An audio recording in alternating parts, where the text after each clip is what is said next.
Good afternoon बच्चों, अपना house property का जो बचा हुआ टॉपिक है वो चालू करें अपन लोग। देखो मेरी बात सुनो, एक मिनट वापस फटाफट अपन रिवाइज करते हैं। अगर हमें हाउस प्रॉपर्टी की इनकम निकालने के लिए क्वेश्चन आया तो क्या करना है? सबसे पहले क्या निकालनी है? जीएबी। जीएबी मतलब जो किराया मिलता है उसमें कितने खर्चे लेस करने हैं? 2। Municipal tax and unrealised rent, जो बच गया वो क्या कहलाएगी? एनएवी। और एनएवी में भी 2 खर्चे लेस होते हैं, एक तो स्टैंडर्ड डिडक्शन जो फिक्स है एनएवी का 30% और एक इंटरेस्ट जो अपने सीखा था। अब ये 2 चीजें लेस होने के बाद अब इनकम आ गई। इस ड्यूरिंग प्रीवियस ईयर में मतलब 19-20 में आपने किराए पर मकान देकर कितने पैसे कमाए। समझ में आ रही है मेरी बात? अब आगे, अब इस इनकम के अंदर बच्चों कई बार कुछ जुड़ जाता है। मैं वर्ड क्या बोल रहा हूं बच्चों? जुड़ जाता है। मतलब आपने यहां तक पहुंच गए, अब आप सेटिस्फाई हो कि सर मेरी तो इनकम आ गई। इस इनकम में कभी कभी ऐसा होता है कि 2 तरह की इनकम जुड़ जाती है। 2 चीजें अगर ऐड होगी तो आपका अमाउंट बढ़ेगा और आपको टैक्स लगेगा। अब बढ़ रहा है मतलब क्या? बढ़ा रहे हैं तो इसका मतलब ये है कोई ऐसी इनकम है जिस पर गवर्नमेंट टैक्स लेना चाहती है। और कौन से हेड से रिलेटेड है? House property. तो सुनो बच्चों, ये 2 पॉइंट है, सामने ध्यान देना। Recovery of arrears of rent and next है रिकवरी ऑफ अनरियलाइज्ड रेंट। ये 2 कंसेप्ट है। रिकवरी मतलब पैसे आए, आए मतलब इनकम हुई, और इनकम हुई तो आपने जो इस साल पैसे कमाए हैं उसमें ये वाला अमाउंट जुड़ जाएगा। ठीक है, अब ये है क्या पहले वो समझते हैं, फिर इसका ट्रीटमेंट पढ़ेंगे। देखो बच्चों, एक तरफ लिखा हुआ है recovery of arrears of rent और दूसरा है रिकवरी ऑफ अनरियलाइज्ड रेंट। ठीक है, क्या है ये सुनो। जैसे पहले recovery of arrears of rent, समझना मेरी बात। अरियर्स मतलब क्या होता है? जैसे कि 18-19 की बात करते हैं। 18-19 में आपका महीने का किराया था 10,000 रुपए। 10,000 रुपए किराया था, आप दे रहे थे। मीनवाइल 7-8 महीने बाद आपके मकान मालिक ने बोला कि ये 10,000 का किराया बढ़ाओ भाई। आपने कहा मैं नहीं बढ़ाऊंगा और कोर्ट केस हो गया। अब कोर्ट में जब फैसला होगा कि भाई 10,000 की जगह किराया 10,000 ही रहे या बढ़ जाए, वो कोर्ट डिसाइड करेगा। मीनवाइल कोर्ट ने बोला आपको, किराएदार को, कि आप फिलहाल 10,000 रुपए देते रहो जब तक हम फैसला नहीं सुनाते। अब क्या हुआ? 19-20 आया, 19-20 आया। 19-20 में पहले दिन ही, अप्रैल के दिन, गवर्नमेंट का फैसला आ गया कि जज का फैसला आ गया कि किराया 10,000 कम है और अब 10,000 की जगह किराया हम 15,000 कर रहे हैं per month with effect from 1 जनवरी 2019। बच्चों मैंने क्या बोला? जज साहब ने डिसीजन दिया है कि 15,000 रुपए किराया किया जा रहा है 1 जनवरी 2019 से। ठीक है, अब बात बहुत ढंग से समझना। जनवरी, फरवरी और मार्च, जनवरी 19 से बढ़ाया ना, जनवरी, फरवरी और मार्च, ये 3 महीने कौन से साल के हैं? 18-19 के, जो जा चुके हैं। और जो जा चुके हैं, और इन 3 महीने में मकान मालिक को कितने मिले थे? 10। अब किराएदार को ऑर्डर मिला है कि ये 3 महीने जो इस साल के हैं उनका किराया भी 10 की जगह कितना माना जाएगा? 15। तो 10 तो किराएदार ने दे दिए ना, और कितने देने? 5,000 1 महीने के, तो 3 महीने के कितने? 15 देगा। लेकिन अब प्लीज सुनो, ढंग से सुनना। इस साल क्या होगा? इस साल क्या होगा? इस साल तुम फर्स्ट डे ही बता दिया ना किराया 15,000 है, तो जीएबी कितनी आएगी? 15,000 इंटू 12, 1,80,000। कुछ बच्चे एक तो क्वेश्चन जब कर रहे थे पूछ रहे थे सर अगर एक्चुअली दिया हुआ है, रीजनेबल में कुछ नहीं दिया हुआ है, तो बच्चों रीजनेबल में अगर कुछ नहीं दिया हुआ है तो जो एक्चुअल है वही फिर क्या बन जाएगा? जीएबी। क्लियर? समझ में आई बात? तो सुनो, तो जीएबी क्या आ गई? 180। जो 2 खर्चे हैं वो लेस कर देना, स्टैंडर्ड डिडक्शन लेस कर देना। अब प्लीज सुनो, स्टैंडर्ड डिडक्शन लेस कर दिया, मान लो 54,000, और आपकी इस साल की इनकम जो है वो आ गई 1,26,000। समझ में आ रहा? अभी मैं इस साल के पॉइंट कर रहा हूं। पहले दिन ही आपको किराया 15,000 बता दिया था, तो साल के हुए 180। म्युनिसिपल टैक्स अनरियलाइज्ड रेंट नहीं है, पहले भी आई 180। स्टैंडर्ड डिडक्शन 30% 54,000, कितना आ गया? 1,26,000 इनकम आ गई इस साल की। अब इस 1,26,000 में कुछ जुड़ेगा। क्या जुड़ेगा? ऐसा किराया ऐसा किराया जो पिछले साल का है और किसी वजह से वो किराया पिछले साल ना मिलके इस साल मिल रहा है, तो उसको बोलते हैं अरियर्स ऑफ रेंट।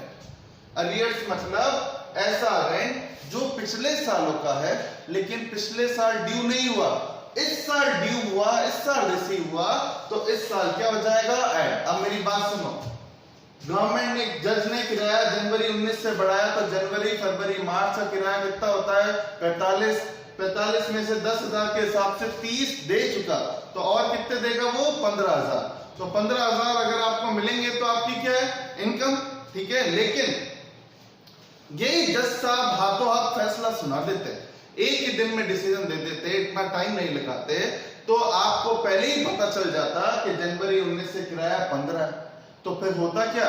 18-19 में ही ये जो 15,000 है उस पर क्या ले लेते? टैक्स। या फिर ये बोल दूं, ये 15,000 18-19 में ही जीएबी का पार्ट बन जाते, जीएबी का पार्ट बन जाते, तो फिर एनएबी का भी पार्ट बनते हैं। और अब मेरा कहने का मतलब क्या है, अगर जज साहब उसी साल डिसीजन दे देते तो उस साल 30% क्या मिलता? Standard deduction.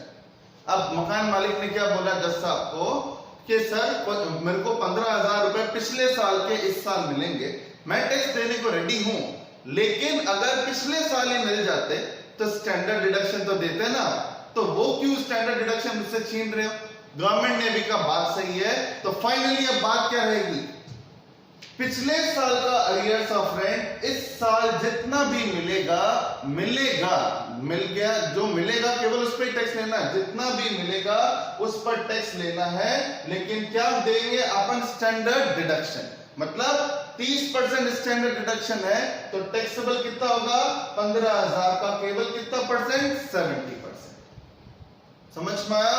अब बहुत इजी भाषा में समझो आप। अगर आपके एग्जाम में है कि पिछले साल का अरियर्स आपको इस साल मिलता है, तो जितना मिलेगा उस पर क्या लेना है? टैक्स।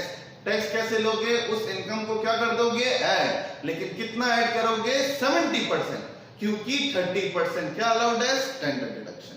क्लियर हो रही है बात? और नेक्स्ट चलते हैं अपन रिकवरी ऑफ अनरियलाइज्ड रेंट पे। और रिकवरी ऑफ अनरियलाइज्ड मतलब क्या होता है बच्चों? सुनो, जैसे आप लोगों ने देखा होगा P&L अकाउंट सबने बनाया, अगर किसी को बैड डेट्स होता है तो P&L में क्या करते हैं? डेबिट। बैड डेट्स रिकवर्ड है तो P&L में क्या करते हैं? क्रेडिट। सेम बैड डेट्स की तरह इसका भी ट्रीटमेंट है। जब हमारा रेंट अनरियलाइज्ड कहलाया तो हमने जीबी में से क्या किया? लेस। कि पिछले साल, मान लीजिए, ढंग से समझना इसका एग्जांपल, 18-19 की बात है, मेरा रेंट था 2 लाख रुपए, समझना, 2 लाख रुपए रेंट था, 20,000 रुपए किराएदार ने किराया नहीं दिया, तो 2 लाख में से 20,000 किया लेस, और अब मेरी कितनी आई? 180। मतलब मैंने इस 20,000 पे टैक्स नहीं दिया। क्यों नहीं दिया? क्योंकि किराया डूब गया। डूब तो गया, लेकिन मैंने किराएदार का पीछा नहीं छोड़ा, मैं अभी भी उसके पीछे लगा हुआ हूं कि किराया मिल जाए। और फाइनली 1920 में जाके मैंने उससे किराया वसूल लिया। ठीक है, किराया वसूला तो मान लो 20 में से 15,000 ही वसूल पाया, पूरे नहीं आए। तो गवर्नमेंट कहती है जब डूबा था तब लॉस माना तो क्या कर दिया? लेस, टैक्स नहीं लिया। और अब जब मिल गया तो लाओ टैक्स लाओ। मिल गया तो कितना? जितना मिलेगा केवल उस पर ही क्या देना है? टैक्स। मैंने गवर्नमेंट को कहा 20 में से 15,000 ही मिले, तो गवर्नमेंट कहती है ठीक है, ये 15,000 क्या कहलाएंगे? Recovery of unrealised rent. Unrealised और अरियर्स में डिफरेंस समझ में आया? अरियर्स मतलब तो वो किराया जो पिछले सालों का है और ड्यू ही कब हुआ? इस साल, क्योंकि पिछले साल पता नहीं था कोर्ट केस जीतेंगे हारेंगे या क्या होगा। और अनरियलाइज्ड मतलब ऐसा किराया जो एक्चुअल में पिछले साल डूब चुका था और रिकवर कब हुआ? इस साल। लेकिन अगर ये किराया नहीं डूबता, अनरियलाइज नहीं होता, तो मेरी एनएबी भी 2 लाख आती और स्टैंडर्ड डिडक्शन जो 1,80,000 पे मिलता वो कितने पे मिलता मुझे? 2 लाख। तो गवर्नमेंट यहां पर भी यही बोलती है, लास्ट ईयर से ये गवर्नमेंट ने प्रोविजन चेंज किया कि अब से अनरियलाइज्ड रेंट की रिकवरी पर भी पूरा टैक्स नहीं लगेगा, इसके भी 70% पोर्शन पे ही क्या देना है? टैक्स। मतलब अगर आपके एग्जाम में आया आपको अनरियलाइज्ड रेंट की रिकवरी 15,000 रुपए हुई है, तो आप टैक्स 10 19,500 पे दोगे, क्योंकि गवर्नमेंट आपको स्टैंडर्ड डिडक्शन कितना दे रही है, 30%। समझ में आया? तो ये दोनों अमाउंट कौन से थे बच्चों? ये वो अमाउंट थे जो कब अक्रू या अराइज हुए, लास्ट ईयर, ठीक है, लेकिन रिसीव कब हुए, करंट ईयर में। तो अगर पिछले साल का पैसा, चाहे वो अरियर्स हो या अनरियलाइज, अगर इस साल मिलता है तो आपको इनकम में लास्ट में जाके क्या करना है, ऐड, लेकिन पूरा नहीं। कितना परसेंट? ओनली 70। क्लियर? ठीक है, तो अभी इसके क्वेश्चंस करते हैं अपन, फिर जो छोटे छोटे पॉइंट रह गए वो एक बार रिवाइज करते हैं। ठीक है, चलिए।